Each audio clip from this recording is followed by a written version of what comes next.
Hai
Simple Musik, apa kabar semuanya?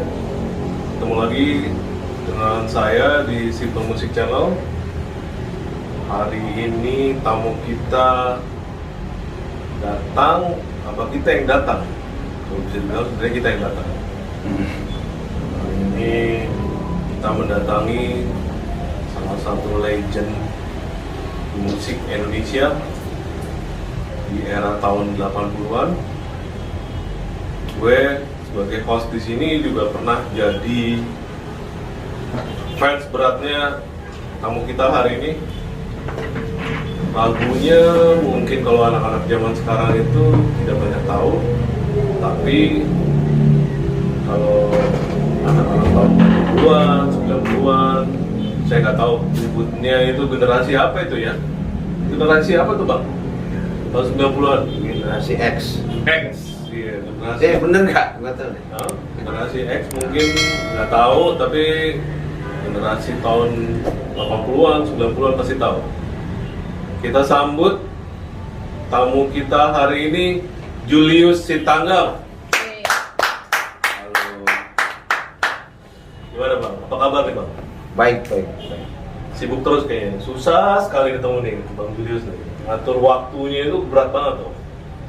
Nggak juga sih sebenarnya, aku nggak terlalu banyak susah kemana-mana, yang paling di studio aja. Di studio ya? Oke, sih.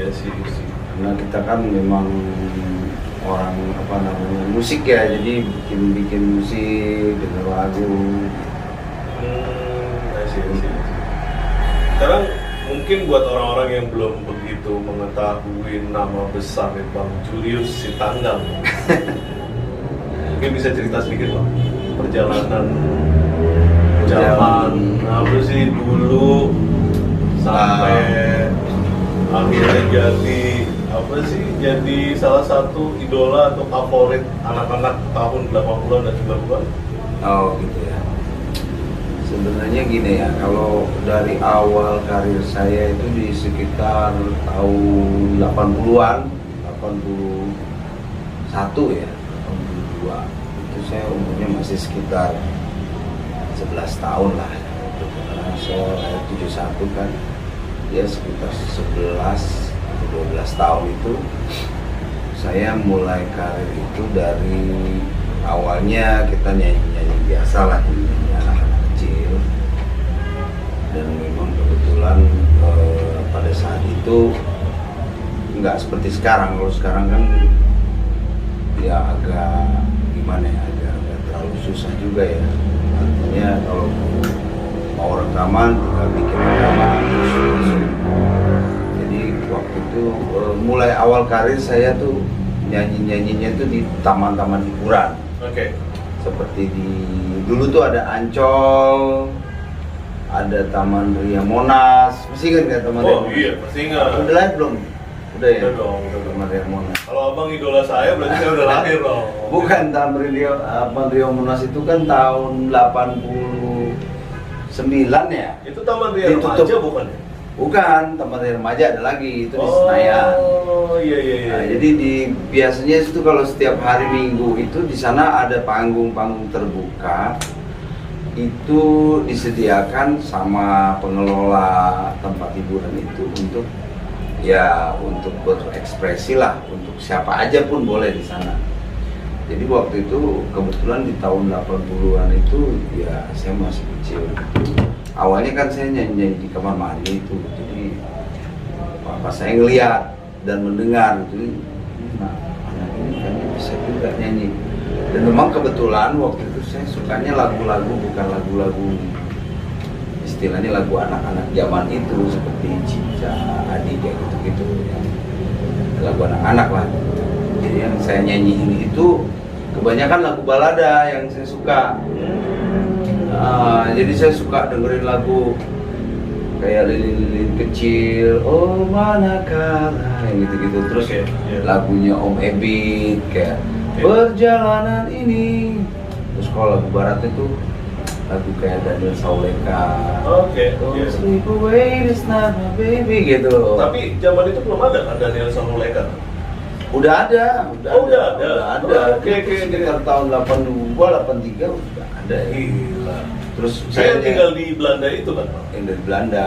Oke. Ya, kita kan biasa lah, anak-anak dulu kan dengar di radio gitu kan, nempel sedikit.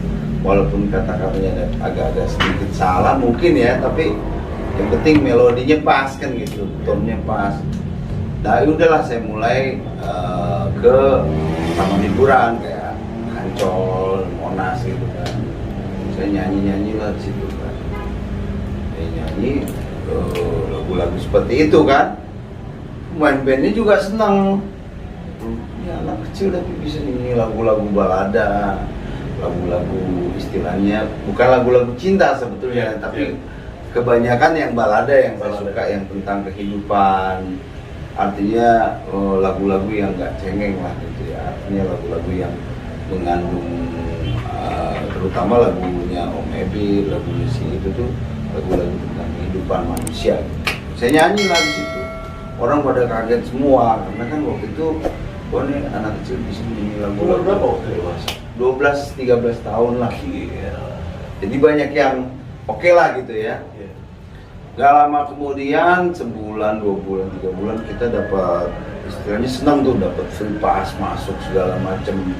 Karena dipikir, wah ini boleh juga nih anak-anak kecil ini gitu bisa nyanyi lagu yang disukai masyarakat pada saat itu. Dapatlah kita free pass tuh, hubungannya lumayan sama pengelola itu kan, dikasih free pass, masuk gratis. Terus dikasih ibaratnya ya konsumsi lah, udah seneng lah kita gitu. 2-3 bulan, 4 bulan, hampir nggak sampai setahun ada produser main-main ke tempat itu. Dan pada saat itu juga teman-teman saya yang pada saat itu nyanyi juga cukup lumayan ya orang-orangnya yang sekarang jadi juga seperti bisa sebutin Bang? Kayak Anak Pertiwi, terus Ricky Jo yang udah meninggal, Ricky Johannes tau? Oh, itu teman abang? Iya, dulu kita nyanyi bareng gitu. Oh, dia lebih ke arah penyiar ya sebenarnya? Anggun, C. Sasmi itu dulu masih masih nyanyi. Masih seumuran abang? Enggak, di bawah saya dia malah. Dia memang dari kecil udah keren banget suaranya.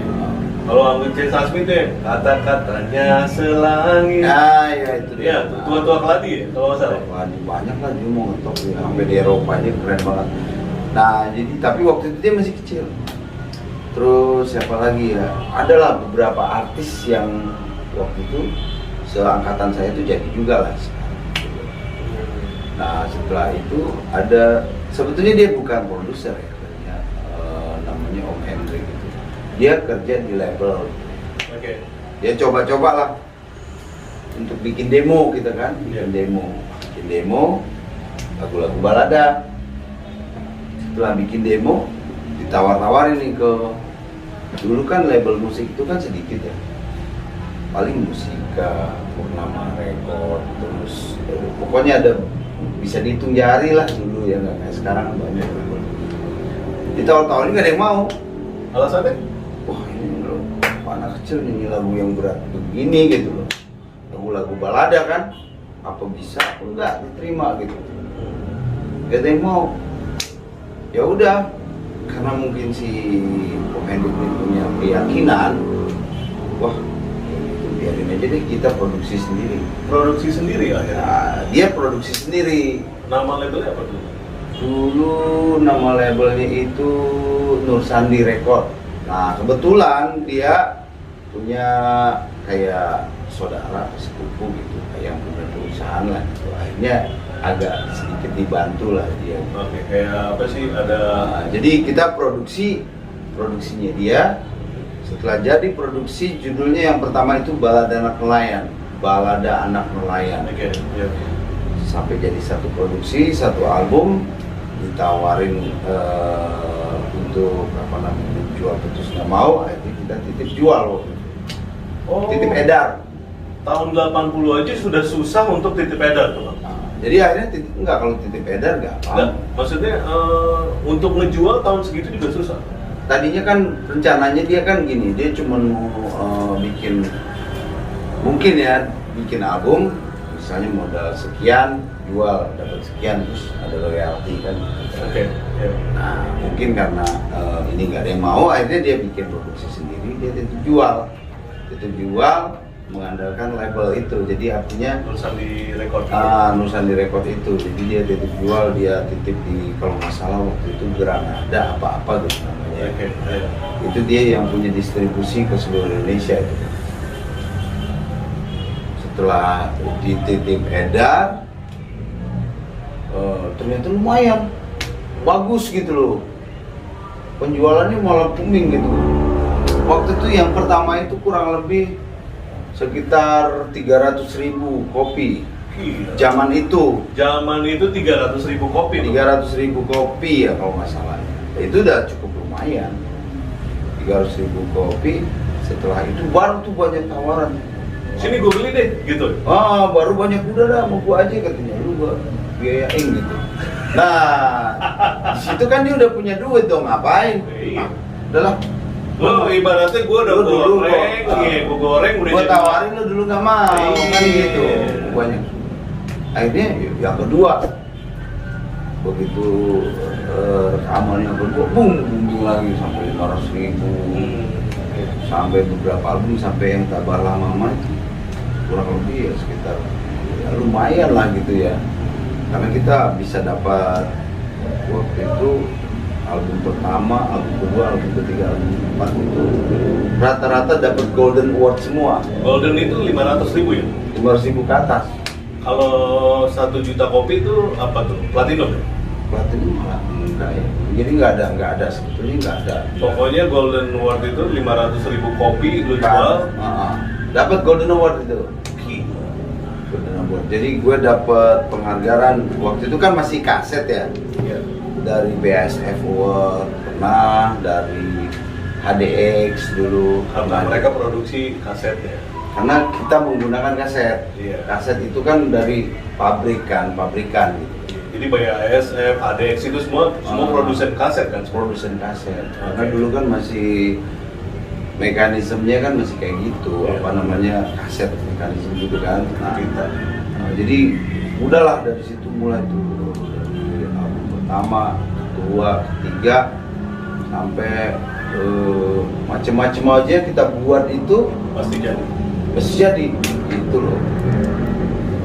Nah itulah awal karir saya gitu. Jadi mulai dari anak-anak sampai menjelang remaja. Ini Tabahlah Mama itu di album berapa, Bang? Tabahlah Mama itu saya kebetulan sama saudara-saudara saya, sama di Jolis. Oh, di Joli. Jadi ini Ah. belum solonya Abang Juli sendiri? Bukan, kalau itu Tabahlah Mama itu sama di Jolis, sama si Tangga Bersaudara. Itu di tahun berapa? Di tahun 86 ya. Oh, jadi buat teman-teman nih, gue sedikit curcol nih, curhat colowan ya. Gila. Nih lagu Tabahlah Mama ini lagu favorit gue yang dari Bang Julius. Sebenarnya ada 2, tapi gue ceritain dulu. Tabahlah Mama nih karena lagunya itu balada dan gue dengerinnya kadang-kadang suka nangis ya. Gue jadi makin cinta sama nyokap gue. Oh gitu ya? Iya. Karena lagu itu. Iya, iya. Tabahlah Mama, Iya. teguhkan hatimu. Gila, itu Luka dalam dada. kalau Kayak kemarin gue ketemu sama temen gue ya. Nah, ada salah satu pengusaha juga, dia termasuk sukses lah. Waktu gue main ke tempat dia, terus dia telepon mamanya kan, "Mah, ada Julius nih mah." "Ah masa?" gitu kan, dia datang mamanya. Mamanya tuh kebetulan waktu dia di saat dia masih kecil remaja itu, dia ditinggal papanya. Jadi mamanya itu berjuang sendiri untuk nyekolahin dia. Jadi sama dong ceritanya sama yang abang nyanyiin. Iya, jadi sama. Akhirnya jadi dia merasa, waduh, dia panggil mamanya kan, sebelum datang mamanya. Terus mamanya, ya udah gue nyanyiin aja gitu. Nangis loh mamanya, gila. Iya. Karena dia teringat masa lalu perjuangan sampai anaknya sampai sukses. Itu bang. Dan dia bisa udah sampai dia istilahnya udah nangis nih mamanya. 86. Ingat masa lalunya. Sekarang 2020. Itu berapa tahun bang? 2020 ke 86 ya berarti sekitar 34 tahun. 34 tahun. 34 tahun abang sudah bisa bikin hits. Itu buat gua abang legend. Legend. Udah legend belum dong. Udah. Karena dekadenya kan udah 3 dekade. Oh iya sih. Iya. Lo nggak tahu deh itu ini. Iya, jadi tuh sebenarnya istilah legend itu kalau bisa dibilang. Jadi di atas 25 tahun itu bisa dibilang antik, kalau nggak legend. Oh gitu ya, betul. Jadi maksudnya legend itu sebetulnya udah di atas 25 tahun. Di atas 25 tahun. Ya, kalau gue sih berkarya udah lebih. Pasti. 34 tahun. Pasti. Malah. Jadi Ya, kalau misalnya dibilang dari 86 sampai sekarang 34 tahun kan. Iya. Abang udah lebih dari legend. gitu ya. 25 ke 34 tahun itu udah berapa belas tahun tuh bedanya. Iya. Jadi dan terus abang masih konsisten di musik. Masih sih. Nah, Cuman belum ada yang booming lagi Ya. nih gitu. Karena mungkin udah terlalu rame kan sekarang kan. Ya. Berbagai macam aliran. Dan memang kebetulan kemarin-kemarin itu saya memang agak sedikit kurang apa sih namanya? Fokus. Kurang fokus dan kurang produksi ya, artinya kurang ya, inilah explore lagi gitu. Karena memang kebetulan lingkungan kita tuh lingkungan yang masih yang kolot. kolot lah dulunya gitu. Kerjanya cuma ya paling off air aja, nyanyi di Malaysia, live Brunei, nyanyi, ya gitu. Jadi nggak fokus ke album gitu loh. Nah sekarang kita lagi mau nyanyi. Oh gitu. Jadi kegiatan apa aja nih kalau Juli yang dikerjain nih? Dari semenjak album dulu nih, terus tiba-tiba abang Juli jadi remaja. Sebenarnya perjalanannya seperti ini ya. Saya udah bikin sebagai penyanyi itu sudah cukup puas lah ya. Artinya udah mendapatkan beberapa penghargaan yang diambil, achievementnya sudah ada gitu kan.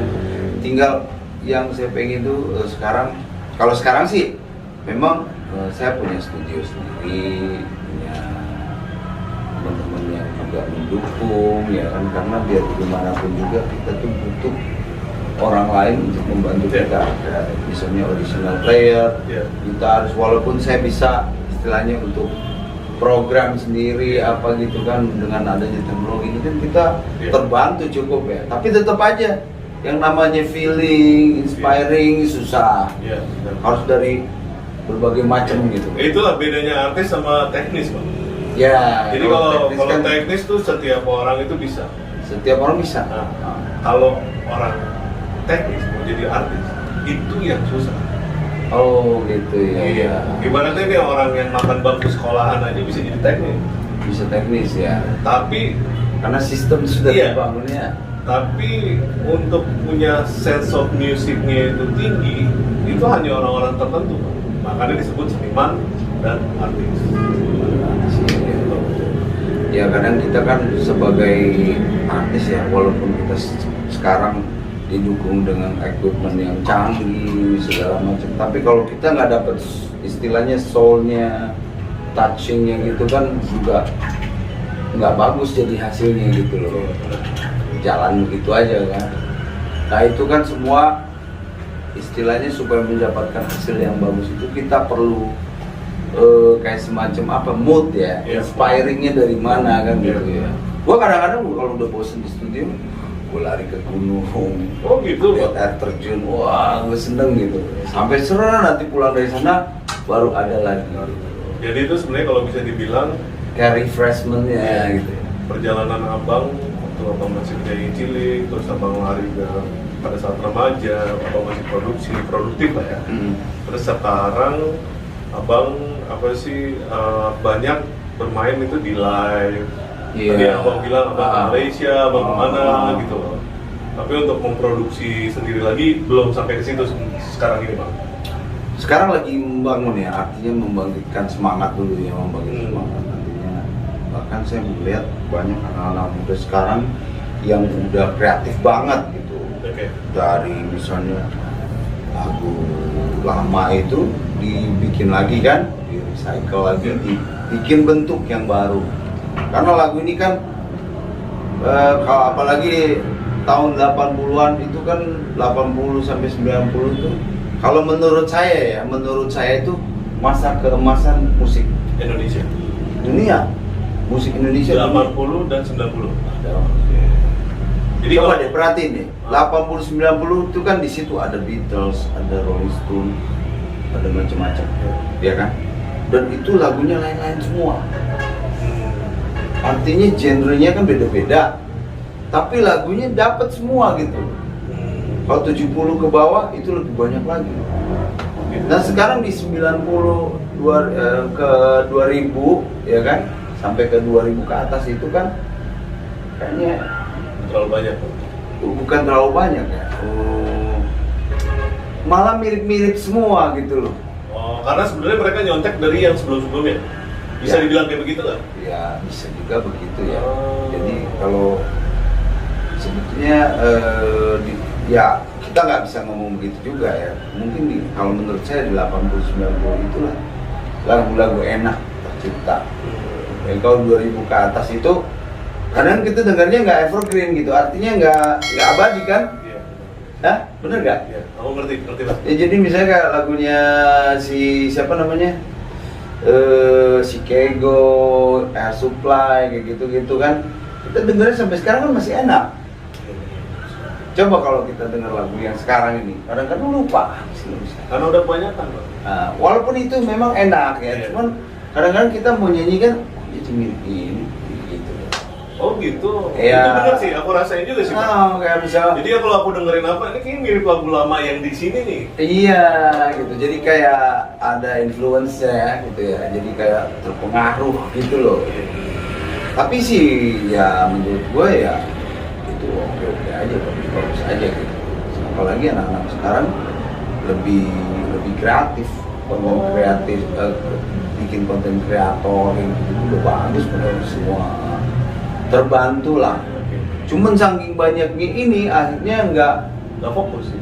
bukan nggak fokus, pasar itu jadi sempit. Artinya kalau dulu kan misalnya kayak di kita nih zaman 80-an nggak ada lagi, paling nyanyi bisa 2, 3, 4 kaset bisa jalan. Kalau sekarang kita mau jual fisik nggak ada, nggak begitu jalan. Jadi jalan satu-satunya Paling harus ke digital. udah. digital. Jalan satu-satunya. Nah, ngomong-ngomong digital nih ya, Simple Musik itu tuh ada rencana mau bikin namanya itu agregator. Nah, kendalanya nih apa nih, Bang Juli untuk mengupload ke digital market? Ada masalah nggak? Maksudnya nih, Bang Juli misalnya punya produk nih, punya konten. Bang Juli mau masukin ke Spotify atau mungkin digital yang lain gitu. Itu ada masalah nggak?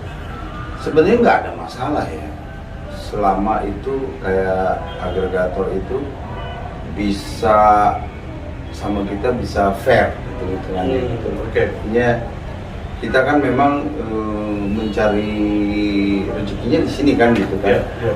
Tugasnya agregator itu kan dia memasarkan ke Iya. seluruh platform ya kan. Misalnya ke Spotify, mana kita boleh sebutin di satu-satu Iya. ya. Ada banyak loh digital store itu. Oke. Nah, agregator ini kan sebagai wadah, Iya, gitu wadah. kan, wadah di mana di sini ya. Ibaratnya menyalurkan. zaman dulu labelnya lah ya, untuk titip edar. Benar nggak, Bang? Itu distributor ya, label distributor. Kalau zaman dulu ngomongnya distributor. Okay. Masih istilahnya masih tua banget lah distributor. Kalau sekarang label kan gitu. Okay. Nah, tapi sebenarnya ini juga harus ada istilahnya apa ya? Kayak semacam aturan main yang jelas gitu loh dari pemerintah ya. Artinya kalau bisa dibikin undang-undang lah gitu ya. Oh gitu. Ya. Jadi apa pernah ada visi mungkin ada masalah? Kita kan bingung juga, hitung-hitungannya masih kurang jelas ini. Oh. Kalau dulu kan kita jual kaset misalnya nih, ya satu kaset 10.000 misalnya kan, itu udah dipotong pajak berapa persen gitu kan. Setelah itu ini untuk biaya kaset harganya sekian. Berarti kita dapat kelebihan sekian, kan gitu enak kan? Oh, jadi jelas lah ya. Jelas. Jadi sebenarnya permasalahan agregator ini adalah mereka kurang transparan. Satu itu kayaknya. Oh, ya. Iya. Paling tidak kita dikasih tahu kalau dapat dari yang platform ini udah segini nih duitnya, gitu loh. Sekian rupiah kan gitu kan. Dari sekian viewer dapat sekian, dari jam tayangnya kan ada gitu. Sebetulnya ada, cuman ya mungkin gua belum aja ke situ kali. Oh, gitu. Ya mudah-mudahan malu entah simple musik ya kan. Musik ya. Jelas nih, bukan jelas nih. Kalau gua mah kerja sama simple musik doang nih. Iya, sama simple musik lah gitu ya. Sip. Jelas nih Bang, dari platform dari ini si A sekian, B sekian, ini sekian. Nah, ini dia punya apa sih namanya? Range-nya di daerah sini gitu. Artinya daerahnya ya, apa namanya istilahnya tuh? Area. Jadi misalnya Indonesia Timur, Indonesia Barat ini segini. Nah, itu PR buat simple musik nih. Mau bikin agregator, input dari salah satu legend mesti transparan. Iya, itu. Oke. Terus next Bang, yang mau ditanya ini sekarang nih, Abang tadi bilang Abang produksi. Abang punya rumah produksi sendiri kan? Kalau rumah produksi punya production house itu Hope Production. Mungkin bisa baca di sini namanya Hope Production. Jadi kalau mau lihat di YouTube-nya mereka punya channel juga. Iya, nama channelnya apa Bang? Hope Production. Hope Production Channel. Jadi kita di situ konten musik kita ada, udah gitu kita juga sering bikin streaming gitu kan. Oke. Jadi kita mungkin nanti ke depan mau bangun kayak studio juga, kayak studio ini lah, stream buat ini gitu. Kalau studio recording udah ada kita. Oke. Tuh, kawan-kawan yang berminat dengan mungkin kalau dibilang genre hampir mirip-mirip kali ya Bang. Maksudnya ini ngomonginnya tetap balada apa beda genre? Apa all round? Apa Hope ini? Ya Hope. Kalau Hope ini kan gini, kalau Hope itu semua genre. Artinya saya mau yang punya harapan, yang mau masuk di Hope itu kan. Hope kan artinya harapan. Jadi semuanya bisa, mau dangdut, mau rock, mau slow rock. Asik. Jadi all genre nih. All genre ya. Oke. Jadi Hope itu mau apa gitu. Jadi Hope itu bebas. Harapan. Oke. Saya pikir kalau di Batak kan Hope ya. Kau juga gitu. Kau juga. Iya. Sip. Nah, mungkin ada masukan dari Bang Julius sendiri untuk para musisi, pencipta lagu dan semua orang yang bergerak di bidang musik. Gimana kedepannya untuk untuk bikin musik di Indonesia itu makin maju? Sebetulnya gini, kalau kita mau ya musik Indonesia sebetulnya sudah maju sangat keren loh. Cuman memang sekarang ini kan banyak yang cover gitu kan. Nah boleh aja sih gitu ya. Cuma kalau mau istilahnya kita nih semakin bagus, semakin rame, usahakan bikin lagu sendiri. Oh gitu Bang. Iya, jadi jangan istilahnya ngambil lagu orang terus dinyanyiin. Tetap aja itu kan kalau kita nyanyiin, bisa kita nyanyiin terus kita masukin ke YouTube gitu kan, itu kan lagu-lagu orang. Jadi apalagi kalau sudah dipublishing, dipegang sama agregator, yang untung ya itunya gitu. Jadi ini Abang mengencourage orang-orang di luar sana untuk bikin lagunya sendiri. Dan jangan pernah istilahnya punya perasaan nanti mana ya, gua kan belum top, gue kan cuma biasa gitu kan.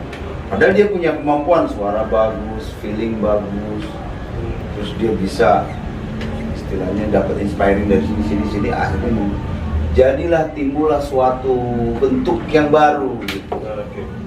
Kan gitu. Jadi kalau misalnya kita banyakkan yang seperti itu, ngambil lagu ini dinyanyiin, bukan nggak boleh sih, boleh aja. Cuman ya pertama yang di yang tidak yang diuntungkan ya pertama ya itu publishingnya kan gitu. Kitanya cuma paling hanya tampil doang. Duitnya lari ke dia ya? Iya, misalnya gue nyanyiin lagu siapa nih, si A gitu kan, lagunya ngetop gue nyanyi, terus di platform gue di YouTube gue rame nih yang nonton, dia juga nggak dapet banyak kok. Oh gitu Pak? Iya kan, paling dia cuma dapat monetize. Kayak monetize nggak bisa kan lagu orang.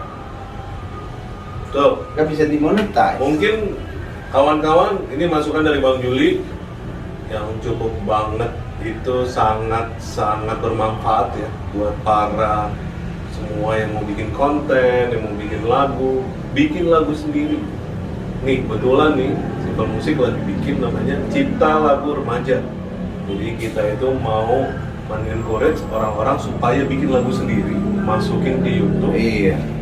Nah, kalau kepengen diproduserin bisa ke Hope Production, ke Bang Juli sendiri. Iya, bisa juga. Nah, jadi kalau nanti kalian merasa lagu kalian itu kira-kira banyak yang suka, teman-teman yang ada yang suka, coba ikut Cipta Lagu Remaja. Iya. Kapan? Rencananya sih Bang, kita mau bikinnya di bulan Februari ini. Tapi dari sekarang udah mulai masuk. Oh iya, Bang. Iya. Yang penting sosialisasi promonya juga. Pokoknya. Abang mau jadi jurinya Bang? Boleh.